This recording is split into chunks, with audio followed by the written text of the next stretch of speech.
Boa noite, me chamo José Geraldo. No ano de 1991, eu morava em um sítio próximo da cidade de Itajuípe, interior da Bahia. Eu, com 18 anos na época, trabalhava com o meu pai em uma fazenda da região. Fazia um percurso de 8 quilômetros a pé todos os dias.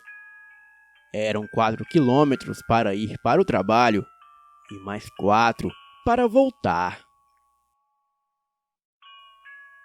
Saímos de casa todos os dias por volta de 5 horas da manhã, quando o sol estava nascendo. E sempre íamos eu, o meu pai e o seu compadre. Nós íamos a pé e conversando sobre diversos assuntos. O nosso horário de trabalho se encerrava sempre por volta das 18 horas. E sempre voltávamos com o sol se pondo. E na maior parte das vezes, a escuridão da noite nos envolvia durante o percurso de volta. Meu pai e seu compadre adoravam falar sobre causos de avistamento de aparições ali pelas bandas. Eram lobisomens, saci, caipora, mapinguari e tinha até um causo que no meio da mata havia uma pedra que se abria e comia pequenos animais que se aproximavam dela. Essa mesma pedra já fora vista em vários lugares diferentes. Porém, alguns dizem que alguém mudou a pedra de lugar. Já outros dizem que a pedra se moveu sozinha. Duvido muito que alguém a tenha mudado de lugar, pois seria necessário, no mínimo, 10 homens fortes para conseguir tal feito. Bem, certa manhã, estávamos indo para o trabalho, o meu pai, o seu compadre e eu. E como de costume, passávamos em meio a uma encruzilhada. Notei que bem ali no centro do chão de terra havia um cristal vermelho mal enterrado. Na curiosidade, eu fui até o local e desenterrei aquilo. Era uma garrafa de vidro vermelha. Não cheguei a abrir, mas dentro dava para ver que havia tufos de cabelo, unhas e um pedaço de papel. O meu pai, assim que viu aquilo, ele se arrepiou todinho. Disse que aquilo não era coisa boa e me pediu para que eu a enterrasse de volta. E nisso ele e o seu compadre seguiram caminho. Eu, meio não ligando para a situação, fingi que cavava aquele mesmo buraco com o pau. Esperei o meu pai se distanciar e taquei a garrafa longe, bem dentro do canavial. E logo ouvi o barulho do vidro se quebrando. Provavelmente deve ter caído em cima de alguma pedra ou do chão duro. Corri para alcançar o meu pai e ele me perguntou se eu havia enterrado a garrafa. E eu confirmei que sim. Então, seguimos caminho rumo à fazenda.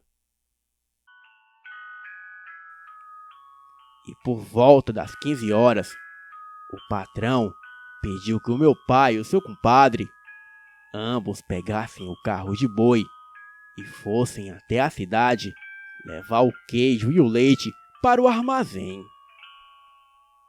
E como eles voltariam tarde, o patrão disse que de lá da cidade eles já podiam ir para casa.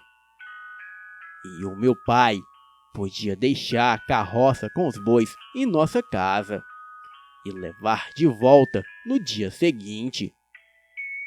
Bem, e assim eles fizeram. O problema é que eu voltaria para casa sozinho aquela tarde. E para piorar as coisas, acabei me atrasando em terminar o meu serviço, já que o meu pai não estava lá para me ajudar. E quando fui embora, era por volta de 7 da noite. Eu, apesar de estar acostumado a andar por estradas escuras, naquela noite eu estava com um mau pressentimento. E quando passei por aquela mesma encruzilhada, logo notei a silhueta de alguém saindo do canavial.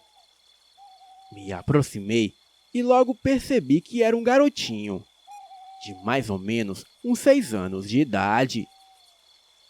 Ele era branquinho e loiro, o que não era nada comum naquela região, pois todos que eram natural dali tinham um tom de pele moreno.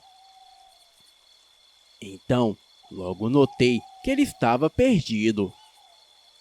Perguntei a ele onde ele morava e o que ele estava fazendo ali, naquele breu. Ele me disse que morava em uma casinha, a um pouco mais à frente, e também estava perdido. Achei estranho, pois não me lembrava de nenhuma casa na direção que ele citou.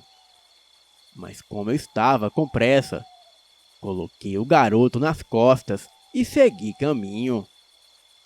O levei escanchado nas costas.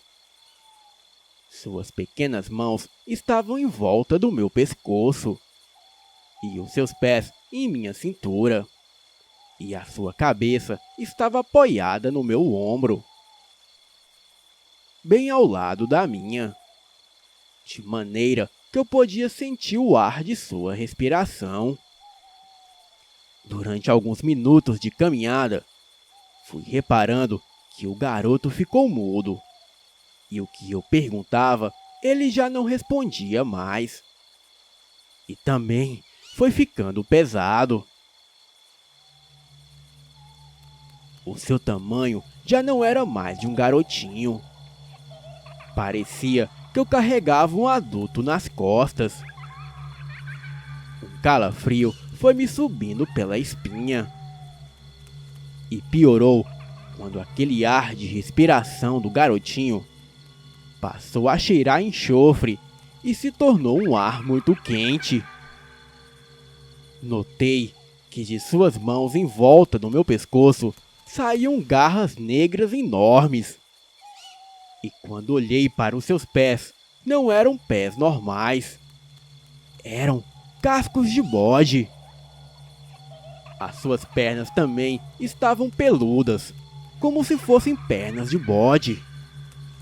Não me atrevi a falar mais nada. Apenas rezava em pensamento.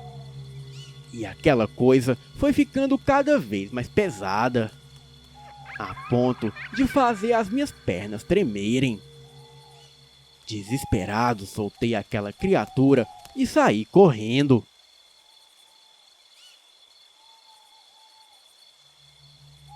Corri muito aquela noite. E quando olhei para trás, acreditando que a coisa havia ficado lá aonde a deixei, aquilo vinha correndo e saltando atrás de mim. Corria e pulava de uma forma muito grotesca. Pude notar que a criatura tinha longos chifres negros e a sua pele era avermelhada e escamosa. Corri como nunca corri em toda a minha vida. Cheguei em casa pálido. A minha mãe e o meu pai me perguntavam o que houve, e eu não conseguia falar. Porém, não foi necessário, pois logo aquela coisa estava do lado de fora da casa, bem no nosso quintal. Aquilo começou a chamar o meu nome e a gritar, emitindo ruídos semelhantes a porcos no abate. Aquela coisa tentava de todas as formas entrar na casa. A minha mãe orava e repreendia aquilo. E o meu pai estava segurando a espingarda para garantir que aquela criatura não entrasse em nosso lar.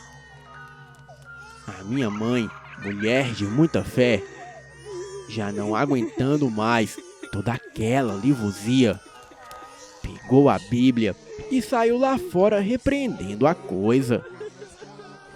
E quando ela viu aquilo, ela quase desmaiou de tanto pavor. Pois segundo ela, era o próprio diabo. Assim que aquilo viu a minha mãe com a Bíblia, a coisa jogou as mãos para trás até tocarem o chão, ficando assim de barriga para cima. E logo saiu correndo de 4. Porém, aquilo não corria com a barriga para baixo, e sim com a barriga para cima.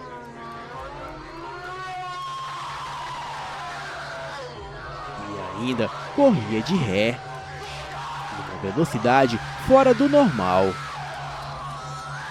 Era bem semelhante à menina do filme O Exorcista, naquela cena que ela desce as escadas de barriga para cima. Naquela noite, aquela coisa havia ido embora. Porém, sempre aparecia nas noites seguintes. E só ia embora depois que a minha mãe saía lá fora, orando com a Bíblia na mão. Porém, segundo a minha mãe, a cada noite que se passava, aquela coisa aparecia ainda maior. E na última noite que aquilo apareceu, a coisa estava com quase 4 metros de altura. Sem muita opção, nos mudamos dali e colocamos o nosso sítio à venda. A família que o comprou nunca relatou nenhum avistamento de atividades paranormais. Bem, hoje moramos em Salvador. Mas um alerta que deixo a todos vocês, que nunca mexam com o desconhecido, ainda mais com macumba de baiano. Boa noite.